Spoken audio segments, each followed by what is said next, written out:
Muy buen día. Nosotros somos el grupo 5. Tenemos el tema de niveles de prueba y el grupo está conformado por Brian Cedeño, Adrián Enríquez, Jenny Llano y mi persona, Giancarlo Naranjo.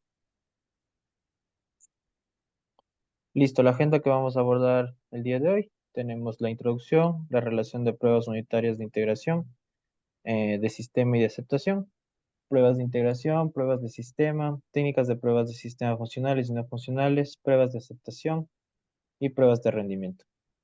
Listo, como introducción, contamos con tres pruebas generales.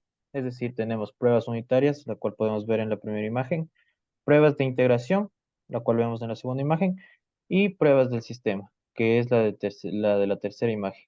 Vamos a recalcar en cada una de ellas. Listo. Tenemos la representación de la relación entre las pruebas. Estas se pueden clasificar las pruebas de la siguiente manera. Tenemos los niveles de testeo, los cuales son por unidad, por integración, pruebas de sistema y pruebas de regresión. Además de cada una de estas, es como decir, este árbol se expande, en donde tenemos pruebas de integración con top-down, pruebas de integración con bottom-up, pruebas de integración Bing-Bang y pruebas de integración por hilos. Además de los sistemas, de las pruebas de sistema que tenemos en las pruebas de aceptación, las alfa y las beta, y las pruebas de regresión.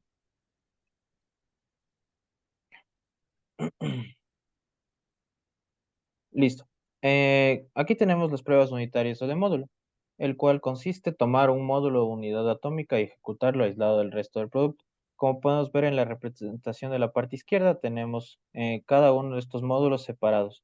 Es decir, tenemos 5 módulos en donde vamos nosotros a testearlos y a ejecutarlos de forma aislada. Además, tenemos diferentes herramientas para ayudar a la gestión. Entonces, tenemos una clasificación, ¿no? Tipo de herramienta que es Della GNU, el cual es un framework para las pruebas de regresión y está utilizado en Unix. Además, tenemos DSIM, que es una simulación de software y pruebas de ambiente, que es un simulador nativo de software embebido, que utilizan las plataformas como Windows 32, Solaris 5 y Unix, y Linux, perdón. Y Smarts Prueba, que esto ayuda a automatizar las pruebas y a ayudar a la administración de estas. Automatizan y simplifican el proceso de las pruebas y son utilizadas en SONOS, en Solaris, en Windows 95, 98 y demás. Listo, ¿qué son las pruebas de integración? Estas implican probar las interacciones entre el hardware y el software.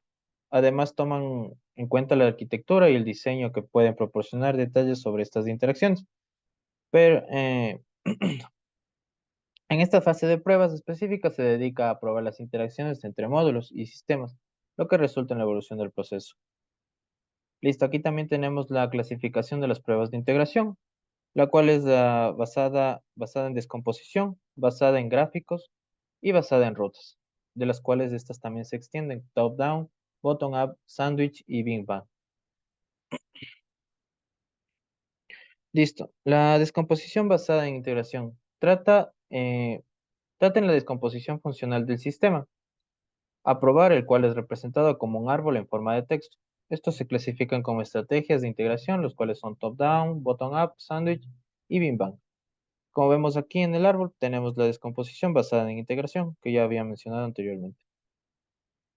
Listo, el enfoque de integración top-down. ¿En qué consiste? Este consiste en tomar unidades llamadas como stop, son conocidas como stop, las cuales son piezas de código descartables que emulan una unidad de llamada. Como podemos ver aquí en la imagen tenemos varios stop, los cuales eh, la raíz representa el programa principal y cada una de estas son las pruebas que forman la raíz, es decir, el programa principal. Listo, un enfoque de integración de bottom-up es al contrario, es decir, se va a separar en módulos o componentes. Vamos a tomar las raíces desde la parte inferior hacia una integración, por así decirlo, en conjunto, en donde D significa el sistema como tal. Listo, el enfoque de integración sándwich describe una técnica de integración bidireccional que combina los enfoques de la integración de top-down y bottom-up. Además, utiliza inicialmente stops y controladores, como ya habíamos visto, para proporcionar la conectividad ascendente y descendente respectivamente. El enfoque de integración Big Bang, en cambio, espera que lleguen todos los componentes, es decir, todos los componentes han sido probados y se realiza, por lo tanto, todas las pruebas en lugar de integrar componente por componente. Esto se conoce como la integración Big Bang. Tenemos, bueno, recomendaciones para elegir el método de integración en base al proyecto. Entonces, bueno, viendo algunos de los factores, entonces tenemos requisitos claros y diseño, utilizamos la integración top-down. Cambios dinámicos en los requisitos, diseño y arquitectura, utilizamos la integración bottom-up. La arquitectura cambiante y diseño estable, vamos a utilizar Big Bang. Cambios limitados a la arquitectura existente con menos impacto, utilizamos Big Bang. Y en caso de tener algún proyecto o software que combine estos cuatro factores, vamos a seleccionar cualquier método después de un análisis adecuado. Listo, la integración basada en gráficos de llamadas. Uno de los inconvenientes de la integración basada en la descomposición es el árbol de la descomposición funcional, por lo que nos llevará a dos enfoques, los cuales son la integración por pares y la integración por barrios o vecindarios. Listo, tenemos la integración por pares.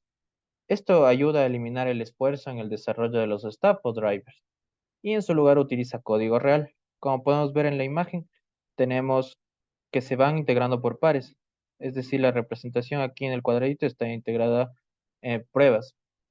Entonces, hacemos la integración por pares. Además, tenemos la integración por vecinos, que es el conjunto de nodos que están a un borde del nodo dado. Siempre se pueden calcular el número de vecinos para un gráfico dado, y cada nodo interior tendrá un vecindario más uno adicional en caso de que los nodos hoja estén conectados directamente al nodo raíz. Vemos aquí incluso en la imagen nos indica que el vecindario del nodo 16 es el 9, 10 y el 12, y su adyacente sería el 1.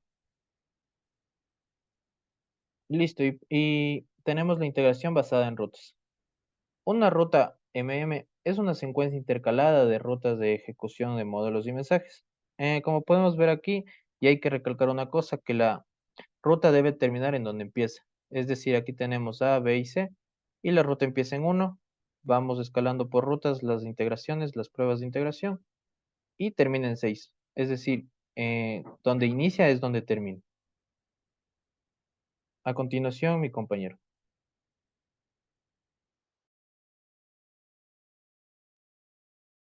Las pruebas de sistema. Bueno, las pruebas de sistema son una etapa crucial en el desarrollo de software, ya que estas se enfocan en evaluar el sistema completo e integrado para garantizar que se cumplan los requisitos específicos del sistema. Durante esta fase se realizan las pruebas en características que solo se presentan cuando se ejecuta todo el sistema.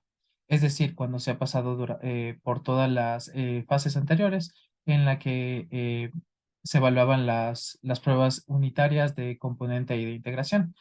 Además, esta fase de prueba nos permitirá evaluar el grado de utilidad real que tiene nuestro programa. Aquí cabe recalcar que esta es la fase y la única fase donde se evalúan los aspectos funcionales, tanto como no funcionales. Por una parte, se realiza un uso real del producto, como lo haría el cliente en un ambiente de producción normal, y también se evalúan los factores de calidad, como el rendimiento, la utilidad, la seguridad, la usabilidad y la compatibilidad, entre otros. Como resumen, cabe recalcar que las pruebas de sistema son una suma de pruebas funcionales y pruebas no funcionales. Eh, Estas pruebas de sistema se dividen en dos tipos de técnicas, las técnicas de prueba de sistemas funcionales y las técnicas de pruebas de sistemas no funcionales. Con respecto a las pruebas de sistemas funcionales, tenemos la verificación y de diseño y de arquitectura. En esta lo que se realiza es un contraste entre el diseño y la arquitectura y nos va a permitir validar las características del producto basado en los escenarios de uso del cliente y la medida de implementación de este producto. ¿Qué quiere decir esto? Que si hay un producto, un caso de prueba, que es un escenario del cliente, pero este no pasa por la validación, mediante esta técnica se puede regresar a una fase de prueba de componentes o integración, es decir, una fase anterior a esta. Por otra parte, tenemos la prueba de vertical de negocio. Esta hace referencia a probar el producto para diferentes verticales de negocio. Es decir, es una técnica de prueba que se utiliza para verificar la funcionalidad básica de todos los componentes críticos de una aplicación o un programa después de que se ha realizado una actualización o alguna adecuación para una vertical de negocio diferente a la que fue contemplada. Esto lo que nos permite es un uso adecuado del producto en diferentes ámbitos. Y está formado por tres partes importantes que son la personalización, la terminología para, dependiendo de la vertical de negocio y la sindicalización. Por otra parte, tenemos las pruebas de despliegue. Estas se las hace con el objetivo de asegurarse de que el software pueda instalarse, utilizarse y utilizarse correctamente ya en un entorno de producción. Como lo podemos ver en las imágenes, está formado por dos etapas. En la primera, lo que se usa son los datos desde un sistema funcionando y se replica lo que son las máquinas y configuraciones muy similares a la que tendría ya en un ambiente de trabajo normal. Mientras que ya en la segunda etapa, el sistema espejo o todas estas configuraciones se convierten ya en un sistema funcionando y mediante un registrador se pueden guardar todas las transacciones que se van realizando y después de un periodo de tiempo se evalúan estas transacciones y si no se cuenta con errores, entonces se considera que la implementación se ha realizado exitosamente. Tenemos lo que son las pruebas betas. En este caso, cabe recalcar que normalmente se realiza hay un gran porcentaje de rechazo de un producto de software por parte del cliente.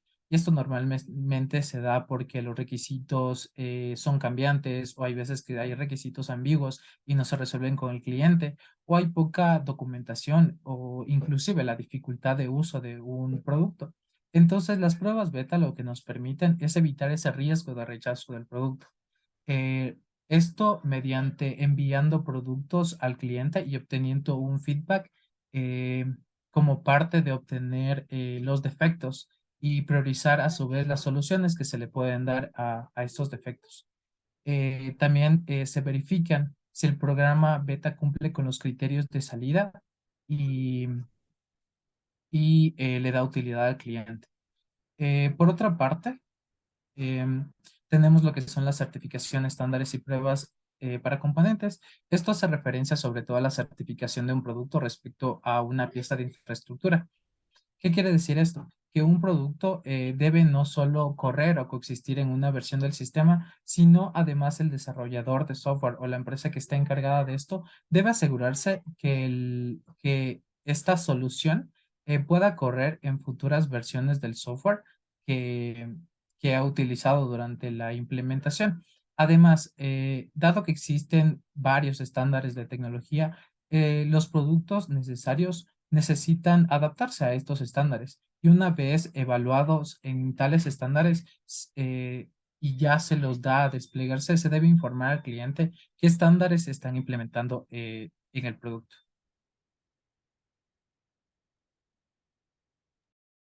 Bien, con respecto a las técnicas de pruebas no funcionales, pues estas tienen que ser más sólidas que las pruebas funcionales, ya que se debe minimizar la necesidad de repetir casos de pruebas. Primero se tiene la configuración del entorno de prueba, en el cual debido a la variedad de tipos de clientes se debe establecer una configuración simulada, donde la configuración tanto del hardware del cliente y los datos de prueba se eligen de antemano.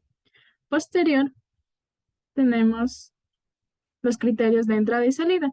Son el objetivo de las pruebas realizadas antes de aceptar el producto para la prueba del sistema. Aquí podemos ver tres tipos de pruebas que más adelante se explicarán a más detalle. Luego tenemos la gestión de recursos claves. En este caso existen cuatro: el CPU, el disco, la memoria y la red.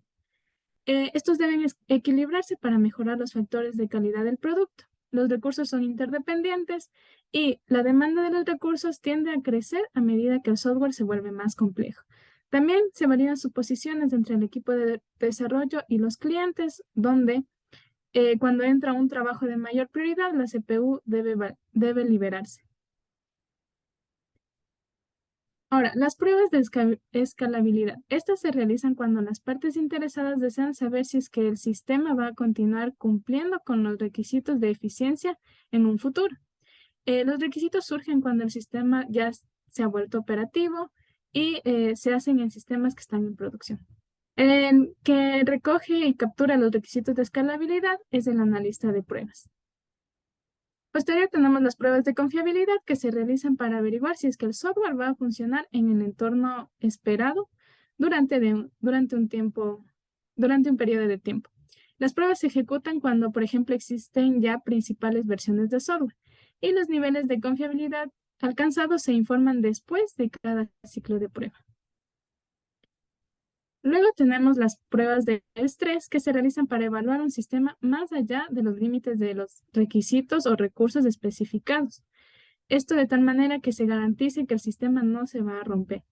Y bueno, aquí se pueden ver un ejercicio de aumento y disminución donde se muestra cómo el sistema va a llegar a un punto de estrés, pero posterior a eso se va a recuperar y va a funcionar de manera adecuada. ¿Entienden? Con respecto a las pruebas de interoperabilidad, pues estas se realizan para verificar si el SUD funcionará correctamente en todos los entornos de destino que se han previsto con el cliente. Y este tipo de pruebas se realiza en el nivel de integración de la prueba. ¿Continuaré? Posterior tenemos las pruebas de aceptación. Esta prueba es una prueba que realizan los clientes y verifican los aspectos funcionales y no funcionales del sistema. Si un producto no pasa esta prueba, entonces el producto es rechazado. El equipo del proyecto es quien prepara los casos de prueba y el grupo de prueba de aceptación es quien los ejecuta. Continuando, por favor. Y bueno, aquí podemos ver algunas directrices para poder seleccionar casos de prueba adecuados para los tipos de prueba de aceptación. Continuando. Existen dos tipos de pruebas de aceptación. Tenemos la prueba de aceptación de desarrollo que prácticamente se ejecuta en cada versión de desarrollo y tiene dos tipos o subtipos, que es la prueba de aceptación de versión y funcional. También tenemos la prueba de aceptación de implementación. Esta incluye la instalación de las aplicaciones en el entorno. Finalmente, existen pruebas de aceptación también para aplicaciones críticas. Prácticamente es donde un sistema actual va a ser reemplazado por un nuevo sistema. Y se realiza pruebas en tres fases, que son las pruebas de aceptación, las pruebas paralelas y el paralelo inverso. Finalmente tenemos lo que son las pruebas de rendimiento. La función de estas pruebas es desarrollar estrategias efectivas para mantener el rendimiento del sistema en un nivel aceptable. Este es un proceso de recolección y análisis de datos para predecir cuándo los niveles de carga de un programa se agotan los recursos de este sistema. También tenemos que las pruebas de rendimiento utilizan cargas de trabajo reales o simuladas para agotar los recursos del sistema y las áreas problemáticas relacionadas. En este caso se pueden probar partes como la memoria, el tiempo de CPU, las direcciones TCP/IP, el ancho de banda o bandwidth y la gestión de los archivos. Para existen unas cuantas preocupaciones que se buscan resolver con este tipo de pruebas.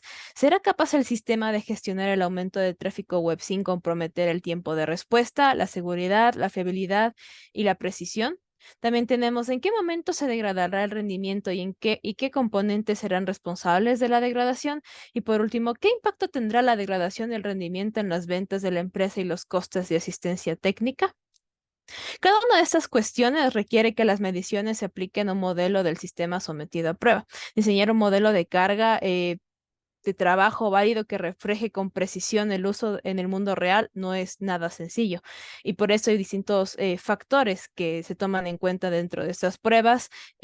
Aquí tenemos unos cuantos, el cual está el rendimiento o throughput, el tiempo de respuesta, la latencia, la sintonización en benchmarking y la planificación de capacidad. Aquí en primera instancia tenemos el rendimiento o throughput. Esta es la capacidad del sistema o del producto para gestionar múltiples transacciones y viene determinada por un factor llamado, como mencioné, rendimiento. Este representa el número de solicitudes u operaciones procesadas por el producto en un tiempo determinado. Es importante entender que el número de transacciones atendidas varía en función de la carga a la que se somete el producto. En una situación real, justamente va a ir aumentando hasta que llega al punto de saturación. Este es el máximo rendimiento del producto e irá disminuyendo en caso de errores del sistema. Por ejemplo, en donde los usuarios irán dejando utilizar el producto en caso de que no existe una respuesta satisfactoria. Aquí tenemos una imagen donde se puede observar cómo funciona el throughput y con la diferencia con el ancho de banda. También tenemos el tiempo de respuesta. Esto se define como el retraso entre el punto de solicitud y la primera respuesta del producto. En un entorno cliente-servidor típico, el rendimiento representa el número de transacciones que puede gestionar el servidor y el tiempo de respuesta representa el retraso entre la solicitud y la respuesta. También tenemos la latencia, que se define como el retraso causado por la aplicación, el sistema operativo y por el entorno, que se calculan estos tres por separado. En realidad, no todo el retraso que se produce entre la solicitud y la respuesta está causado por un producto. Es importante saber qué retraso causa el producto y qué retraso causa el entorno. En esta gráfica podemos ver distintas latencias, por así decirlo, N1, N4, N3 y N2 son latencias de red. A1, A2 y A3 son latencias del producto. Y el tiempo de respuesta real, que sería la latencia total, es la sumatoria de estos tiempos. Lo que hay que considerar aquí es que para mejorar la latencia del producto, ciertamente es necesario mejorar el tiempo de respuesta del producto. Sin embargo, cuando el problema es la latencia de red, es necesario buscar una mejor infraestructura. Tenemos también la sintonización o el tuning. El ajuste es un procedimiento por el que se mejora el rendimiento del producto mediante el control de parámetros o variables del producto, el sistema operativo y otros componentes. El tuning mejora el rendimiento del producto sin tener que tocar el código fuente del producto.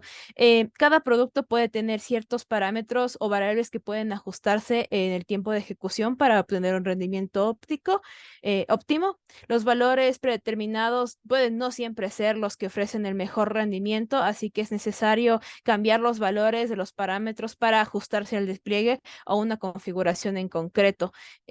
Durante las pruebas de rendimiento, de hecho, el ajuste de los parámetros debe ser una de las actividades más importantes que deben ser realizadas antes de recopilar los datos.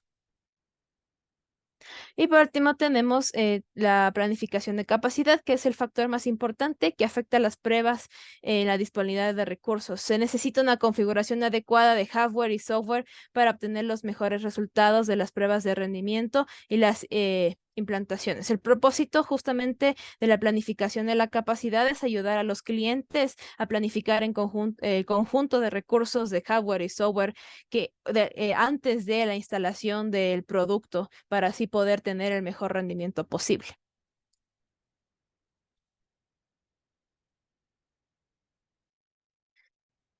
Por último, hemos planteado unas cuantas preguntas a las cuales les hemos puesto su respuesta y la justificación correspondiente. Listo, bueno, tenemos a continuación la sección de preguntas, entonces donde la primera pregunta es, ¿en qué consiste la integración de pruebas basado en un enfoque bottom-up? Bueno, tenemos aquí las opciones de respuesta en donde prueba los componentes más cercanos al hardware y o al sistema operativo para luego ir subiendo de nivel. Prueba primero los componentes o módulos más pequeños de un sistema para luego combinarlos y probarlos en conjunto. Prueba primero los componentes que realizan las funciones más críticas o complejas del sistema para luego ir probando componentes que dependen de ellos. Y por último tenemos prueba los componentes menos dependientes o de interacción con otros componentes del sistema para luego ir probando los componentes dependientes de ellos. Bueno, como habíamos explicado en las pruebas de integración bottom-up, lo que hacíamos era tomar las raíces, es decir, las hojas finales del árbol y hacer las pruebas por unidad. Una vez que se pasaban, digamos, estas pruebas, se hacía la integración en conjunto y se los probaba en conjunto hacia arriba, en donde la raíz representaba el sistema como tal. Por lo tanto, tenemos la opción B, nos dice eso. Prueba primero los componentes o módulos más pequeños de un sistema, esto haciendo alusión a las hojas del árbol, para luego combinarlos y probarlos en conjunto. Entonces, como podemos ver, la opción correcta es la B.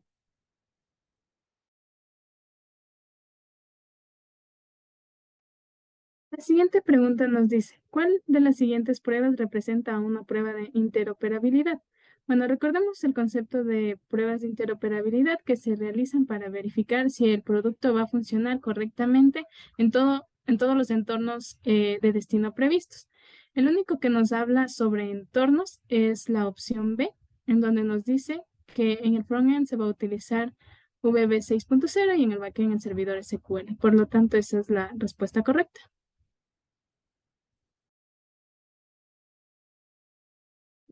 La siguiente pregunta es, ¿a cuál tipo de prueba aplica la siguiente oración? Se prueba el sistema como un todo en condiciones reales de uso. Tenemos como opciones las pruebas unitarias, las pruebas de aceptación, las pruebas de integración y las pruebas del sistema. En este caso, la respuesta correcta es las pruebas de aceptación, a pesar de que sí, ciertamente en el caso de las pruebas del sistema, esta se prueba como un todo. En el caso específico de las pruebas de aceptación, se toma en cuenta condiciones reales de uso para realizar este tipo de testing.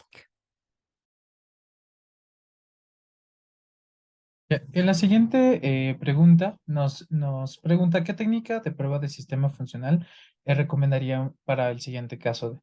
En este caso se requiere realizar una prueba en el sistema en el que se evalúen las distintas formas en las que nos podemos referirnos a un email, dependiendo de la entidad que utiliza el producto.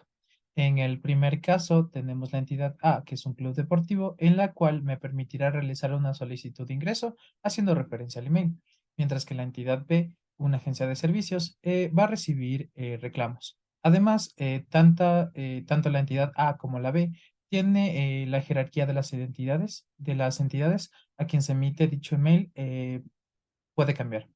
Recordando un poco las definiciones de cada una de estas pruebas, eh, podemos escoger la opción B, prueba vertical de negocios, como la opción correcta, dado que esta prueba nos permite utilizar y probar el producto para diferentes verticales de negocio, ya sea banca, seguros o gestión de activos, y nos permite verificar las operaciones y el uso del negocio.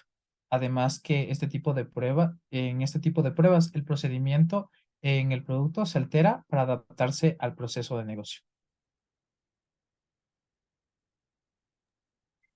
Listo. La siguiente pregunta es, ¿cuál es la definición de throughput?